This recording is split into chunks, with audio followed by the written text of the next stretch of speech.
All right, so we're a bunch of city slickers, right? Basically people that live in the city, don't know much about farming, Yeah. but we bought some land and we've decided that we're going to start using our land for fun stuff, such Yeah. as growing. Yes. But before we And get have into it, fun. yeah, before And we for get in, animals. and for animals. And deers. And deers, you're right. But before we get into it, please take everything we're saying with a grain of salt. We're not farmers, we know nothing about farming. We've done our own little planters here and there in the city, but we really don't know anything about it. And right Yeah. now we've had about an acre cleared up Yep. that we plan on putting an orchard on there. So we'll probably do a little bit more research before we settle on what we're going to be planting. We're going to make a lot of mistakes on the way there. We've already made a few. For example, we forgot our little microphones. So hopefully the audio is coming across okay. I can feel the wind, which tells me the audio isn't going to be all that great, but it's okay, right? Yep. So let's get to it. So tell us a little bit about what are we going to plant? We're gonna plant onions Okay, where did we plant the onions? around the corn On the outside, right? Yes. On the outside. And why are we planting the onions on the outside? because they smell bad. Yeah, and animals don't smell like it. that smell, right? Yeah, and I smelled it. You smelled it? Yeah, let's leave it open a little bit. And we don't know if it's gonna work or not, but you know, we wanted to plant onions and we figured might as well plant it on the outside. We have 2 bags of corn.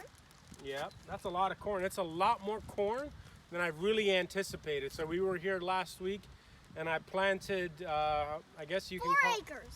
No, not 4 acres, sweetheart, 4 rows. 4 rows, I planted 4 short rows of corn, and that took a lot more effort than I anticipated. Yeah, and I helped. You helped a lot. Yep. So we're back here to plant a little bit more. I have a feeling I will be lucky if I plant just 1 bag's worth of corn. That's a lot of corn.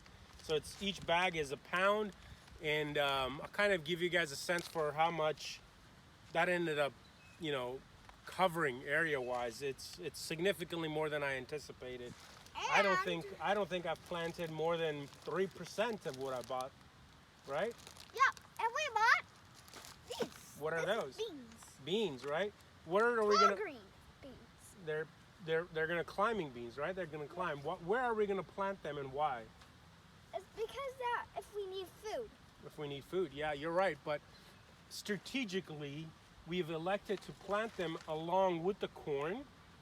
Because when the corn grows, the stalk of the corn, when it grows, the bean can use it to climb up. And it's a natural pole, right? That's Yeah. why we planted it with it, right? Like covering the corn.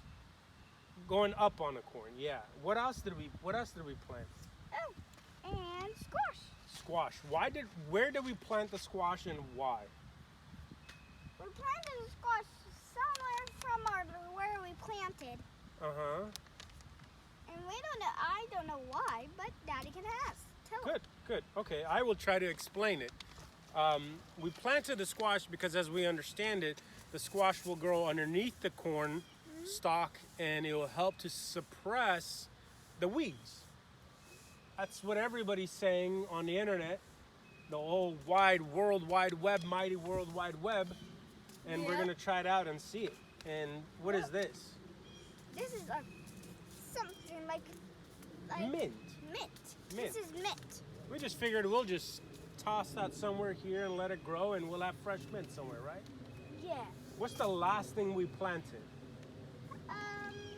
It's not in the bag. We planted it last week. Remember, it had gray. It was gray color. Huh. And when we casted it over there, what was it?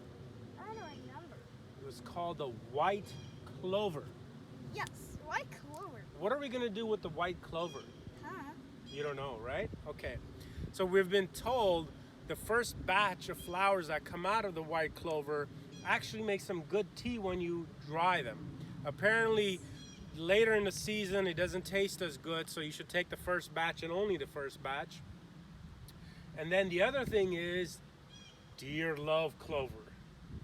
And Yep. what do we love? Deer. Yes. So it's a win-win, right? Yeah. All right, guys. Deer So love clovers. yeah. All right. Well, we're gonna say bye for now. We're gonna put it on time lapse, and then we're gonna start digging.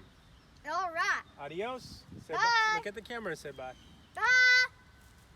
All right.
Yeah, in a second, baby.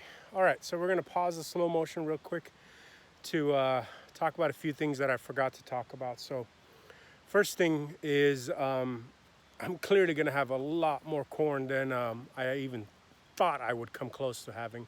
Yep. So the first question I've got for any of the viewers is, can I store this corn for next season? Do I put it in a refrigerator?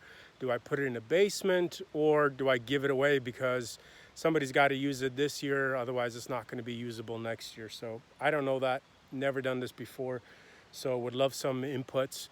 Otherwise, whoever is the farmer, you're right. Otherwise, if I don't hear from anybody, I'll just go ahead and put it in a basement or something. So the other thing is, my daughter is supposed to be, let me try to get a good angle. Go ahead, baby, go ahead and do it. She's supposed to be putting hay on top of what we just dug. And I don't know if that's what we're supposed to be doing or not, but we're gonna lightly cover it with hay to suppress some of the weeds from coming out. So I don't know if that's the right thing to do or not, but we're doing it. If what we might do is a couple of rows of no hay and see how that performs.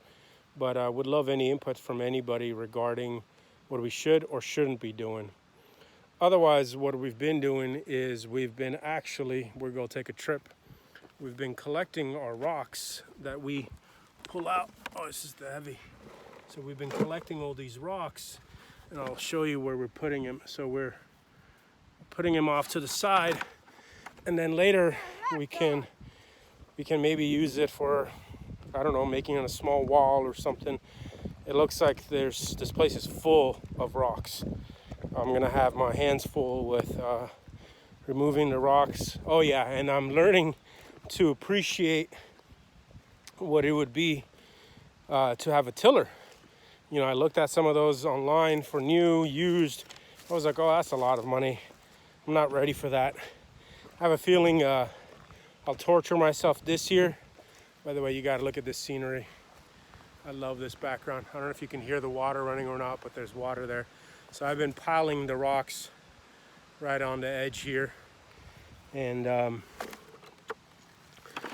it feels like it's not a lot looking at it, but it's been quite a few loads of buckets of rocks that I'm pulling up as I'm going. So we've been digging up each row, softening up the soil, and then I've been using, I don't know if you can tell in the time lapse, but I've been using a tiki stick to dig about 2 inches in the ground and drop my corn.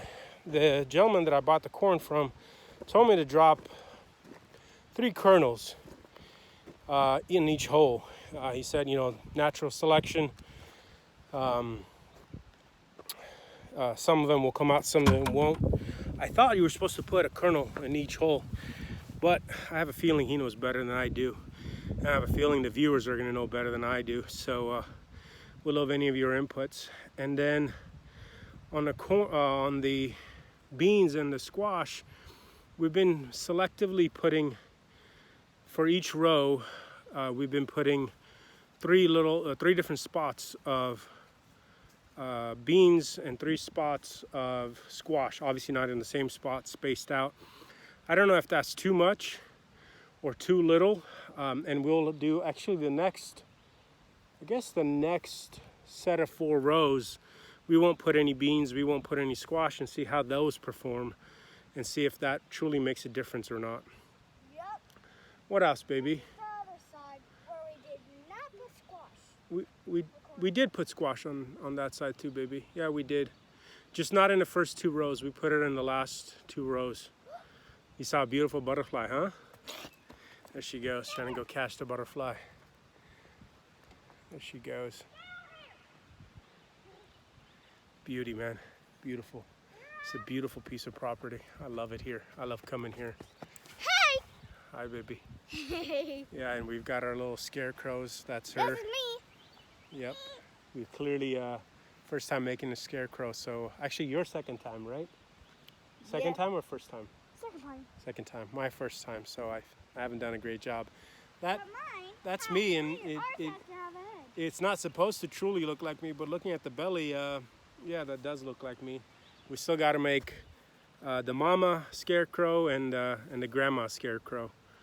But let me know about the hole. 3 kernels per hole, 2 inches, and the amount of beans and the amount of squash I should be putting on per row. And I should probably share how long is our row, and I'll just basically walk it normal pace. 1, 2, 3, 4, 5, 6, 7, 8, 9, 10, 11 paces across for the row.